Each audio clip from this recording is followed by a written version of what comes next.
ಬಿದಿರೊಂದು ಬ್ರಹ್ಮದೇವನಿಗೆ ಎದುರಾಗಿ ಕೇಳಿತಂತೆ, ಬೇಕಿತ್ತೆ ನಿನಗೆ ಈ ಸೃಷ್ಟಿ ಒಳಗೆ ನನ್ನದೊಂದು ಪಾತ್ರ.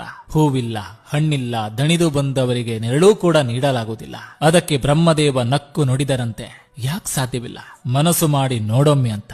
ಬಿದಿರು ಹಠ ಹಿಡಿದು ಬೆಳೆಯಿತಂತೆ. ಕೃಷ್ಣನ ಕೈಯಲ್ಲಿನ ಕೊಳಲಾಯಿತಂತೆ. ಮಕ್ಕಳ ತೂಗುವ ತೊಟ್ಟಿಲಾಯಿತಂತೆ. ಸುಮಂಗಲ್ಯರಿಗೆ ಬಾಗಿನ ಕೊಡುವ ಮೊರವಾಯಿತಂತೆ. ಬಡವನ ಗುಡಿಸಲಿಗೆ ನೆರಳಾಯಿತಂತೆ. ಬಟ್ಟೆ ಒಣಗಿಸುವ ಕೋಲಾಯಿತಂತೆ. ಬಿದಿರಿನ ಬುಟ್ಟಿಯಾಯಿತಂತೆ. ಕಡೆಗೆ ಶವ ಎತ್ತಲು ಆಧಾರವಾಯಿತಂತೆ. ಮನುಷ್ಯನಿಗೆ ಒಂದು ಗುಟ್ಟು ಹೇಳಿತಂತೆ, ನನ್ನಿಂದೇನಾಗದು ಅಂತ ಕೈ ಚೆಲ್ಲದಿರು ಮನುಜ, ಮನಸ್ಸು ಮಾಡಿ ನೋಡೊಮ್ಮೆ ಅಂತ.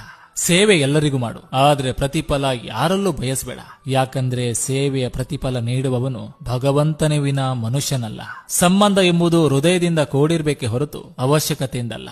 ಕೆಸರು ನೀರಿನಲ್ಲಿ ಶುದ್ಧ ನೀರು ತೆಗೆಯಲು ಕಷ್ಟಪಡಬೇಕಾಗಿಲ್ಲ. ಸ್ವಲ್ಪ ತಾಳ್ಮೆ ವಹಿಸಿದ್ರೆ ಕೆಸರು ಅಡಿ ನಿಂತು ಶುದ್ಧ ನೀರು ಮೇಲೆ ಬರ್ತದೆ. ಹಾಗೆ ನಮಗೆ ಕಷ್ಟಗಳು ಅವಮಾನಗಳು ಬಂದಾಗ ಸ್ವಲ್ಪ ತಾಳ್ಮೆ ವಹಿಸಿದ್ರೆ ನಮ್ಮ ಕಷ್ಟಗಳು ಅವಮಾನಗಳು ತಿಳಿಯಾಗಿ ಒಳ್ಳೆ ಕಾಲ ಬಂದೇ ಬರ್ತದೆ.